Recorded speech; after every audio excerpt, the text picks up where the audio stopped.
نحمده ونصلي على رسوله الكريم أما بعد فقد قال الله تبارك وتعالى في القرآن المجيد والفرقان الحميد فأعوذ بالله من الشيطان الرجيم بسم الله الرحمن الرحيم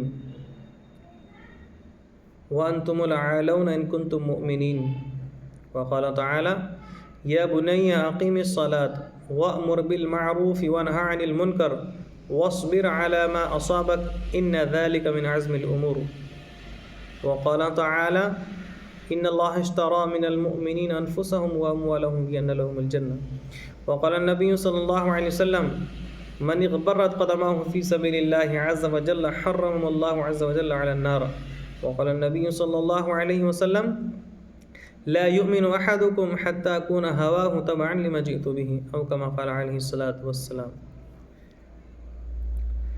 معزز سامعین کرام، ویسے تو اللہ تبارک و تعالیٰ نے ہم تمام کو بہت ساری نعمتوں سے نوازا ہے جس کا احاطہ حصار گننا ناممکن ہے.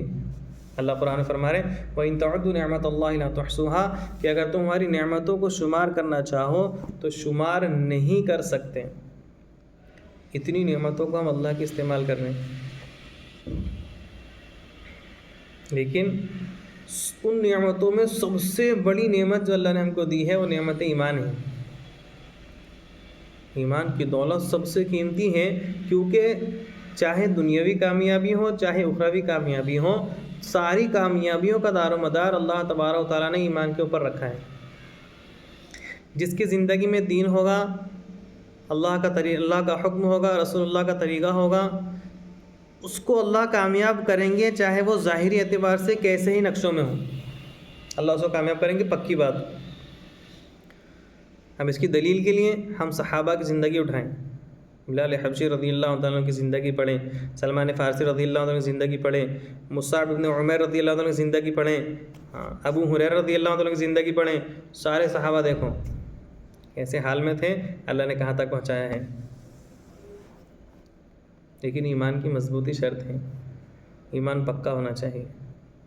جب ایمان مضبوط ہوگا، ایمان پختہ ہوگا، ایمان پکا ہوگا، تو پھر یہ جو باطل طاقتیں منڈیاں اٹھا رہی نا، ان کو ٹھینچنے میں اللہ کو تھوڑا بھی ٹائم نہیں لگے گا، منٹوں میں اللہ ختم کر دیں گے. صحابہ کا ایمان اتنا مضبوط تھا کہ دور فاروقی میں حضرت عمر رضی اللہ عنہ کے دور میں جب کیسر اور کسریٰ جو باطل طاقت تھیں، کفر کے پرستار تھے، مشرک تھے، کافر تھے، صحابہ کے مقابل میں آئے. یہاں پہ ایمان کی لیول بہت اونچی تھی، ایمان کی سطح بہت اونچی تھی. اللہ تبارک و تعالیٰ نے اپنی غیبی مدد اتاری صحابہ کے اوپر، صحابہ کے ساتھ. اور ان صحابہ نے اس سپر پاور، کیسر اور کسریٰ اس دور کا سپر پاور تھا. جب ان کی تیریں چلتی تھی تو آسمان نظر نہیں آتا تھا.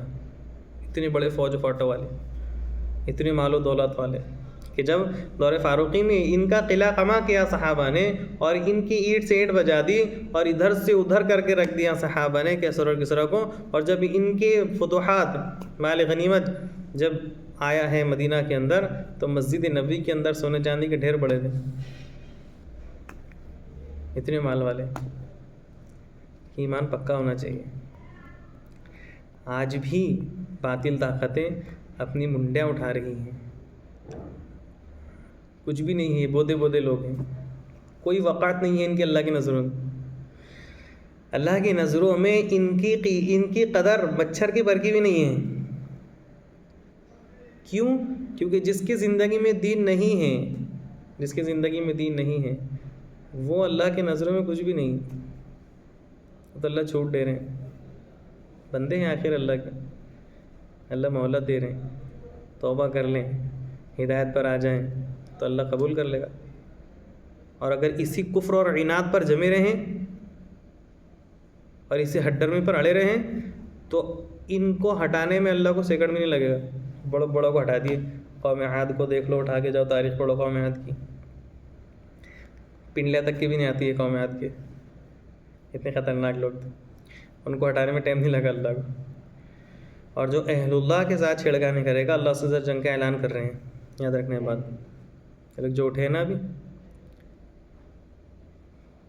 جہاں پر ہمارے اہل اللہ آرام فرما رہے ہیں، بڑے بڑے اللہ والے آرام فرما رہے ہیں، یہ ساتھ چھیڑخانی کو اٹھے ہیں کہ دن بھر گئے ان کے، اللہ بدلہ لے گا۔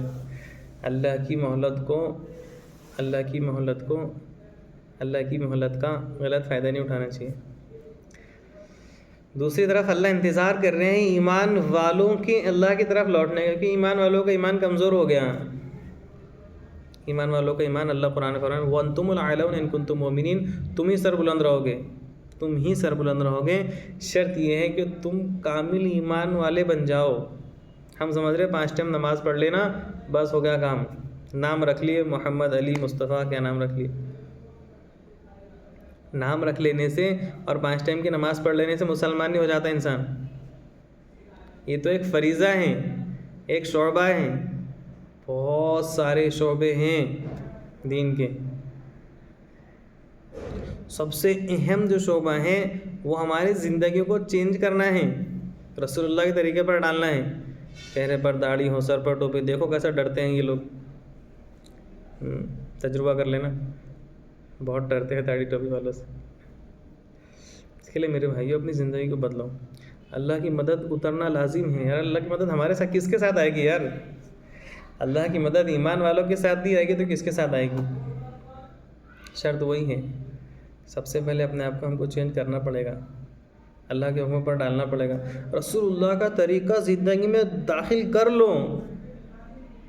لو، لباس بدلو، چہرہ بدلو، سر کے بال صحیح رکھو، سر پہ ٹوپی رکھو، عمامے رکھو، نمازوں کی پابندی ہو، ہمارے اخلاق اچھے ہوں۔ اور یاد رکھنا حق جو دین ہوتا ہے اس کے پرچار کی ضرورت نہیں پڑتی، زور زبردستی نہیں کرنا پڑتا، اس میں صرف دعوت پہنچا دو، بات ختم ہے۔ زبردستی کر کے کسی کو یہ کہو وہ کہو، یہ حق میں نہیں ہے، حق دین کا یہ طریقہ ہی نہیں ہے۔ دین حق تو یہ ہے کہ بھئی تمہارا کام ہے بول دو، دعوت پہنچاؤ، بات ختم ہو گئی، مانے گا تو قبول ہے، نہیں تو کوئی مسئلہ نہیں۔ یہ حق کی پہچان ہے، حق میں زبردستی نہیں چلتی، زور زبردستی جو فی زمانہ اہل باطل کر رہے ہیں۔ یہ تو اپنے دین کی کمزوری، اپنے مذہب کی بزدلی اور اپنے مذہب کو باطل ثابت کر رہے ہیں زور زبردستی کے ڈنکے بجا کے۔ پوری تاریخ اٹھاؤ اسلام کی، پوری تاریخ، کوئی ایک پہلو ایسا بتا دو کہ کسی بھی مسلمان نے یا کسی بھی اسلامی تنظیم نے کسی کے اوپر جبراً یہ کسی کو کہا ہو کہ تم کلمہ پڑھو ورنہ تمہیں پیٹیں گے یا پھر تمہاری گردن اڑا دیں گے یا کچھ بھی فلاں وغیرہ وغیرہ کریں۔ اٹھاؤ پوری تاریخ، ہمارے یہاں زبردستی ہے ہی نہیں، پورا کھلا ہے آپ کے سامنے، دین اسلام سنت شریعت، پسند آئے تو قبول کرو، آ جاؤ، نہیں تو آپ کو اختیار ہے۔ ہمارا کام دعوت پہنچانا ہے۔ اللہ کے رسول علیہ الصلوۃ والسلام کو اللہ نے یہ فرمایا قل هذه سبیلی ادعو الی اللہ علی بصیرۃ انا ومن اتبعنی، نبی جی ان سے کہو یہ میرا راستہ ہے، جو محنت ہم کر رہے ہیں وہ اللہ کے دین کی محنت ہے اور وہ اللہ کا حکم ہے، کرنا ہی پڑے گا۔ اللہ کے رسول فرما رہے ہیں پوری بصیرت کے ساتھ میں اللہ کی طرف بلاتا ہوں، میں بھی اور میرے متبعین بھی۔ تو ہم تو اللہ کے دین کی محنت میں لگے رہیں گے، زور زبردستی کس کو کریں گے نہیں۔ اور جو زور زبردستی کر رہے ہیں وہ اس بات کی دلیل دے رہے ہیں کہ وہ باطل مذہب پر ہیں، ان کا مذہب کوئی حق نہیں ہے، کیونکہ حق والے زور زبردستی نہیں کرتے۔ سب سے اہم پوائنٹ اس میں مسلمانوں کا ہے کہ مسلمان کیا کریں، وہ اپنے دین سنت شریعت کی طرف آ جائیں، اپنی زندگیوں کو چینج کریں، اللہ کے حکم کو اپنی زندگی میں داخل کریں، رسول اللہ کے طریقوں کو اپنی زندگی میں داخل کریں، اللہ رسول کے سچے پکے عاشق بن جائیں، ایمان کے مکمل ہونے کو اوپر اپنے آپ کو آمادہ کریں، اپنے دل میں اللہ کا خوف ہو، اللہ سے ہونے کا یقین ہو، رسول اللہ کی محبت ہو، باطل کا خوف دل سے نکل جائیں، اور جو باطل طاقت ہے ان کا خوف دل سے نکل جائیں، کیونکہ میرے بھائیو اللہ کے سامنے کسی کی کوئی حیثیت نہیں ہے، کوئی بھی ہو اللہ کے سامنے کوئی حیثیت نہیں کسی، ہم اللہ کا تعلق حاصل کریں گے، اللہ سے قرب حاصل کریں گے، اللہ ہماری مدد کرے گا، پکی بات ہے۔ ان تنصروا اللہ ینصرکم، یہی تو اللہ نے فرمایا، تم اللہ کے دین کی مدد کرو، اللہ کے دین کی مدد کرو۔ اس کے لیے جس مسجد وار جماعت کے ساتھ ہمیں، جس مسجد کے اطراف میں ہم رہتے ہیں، اس کے ماحول میں جڑیں، مسجد کے اعمال میں جڑیں، تعلیم ہے، مشورہ ہے، ملاقاتیں ہیں، ساری چیزوں میں لگ بے لگ کر کام کریں، بہت فائدہ ہوگا، بہت فائدہ ہوگا انشاءاللہ۔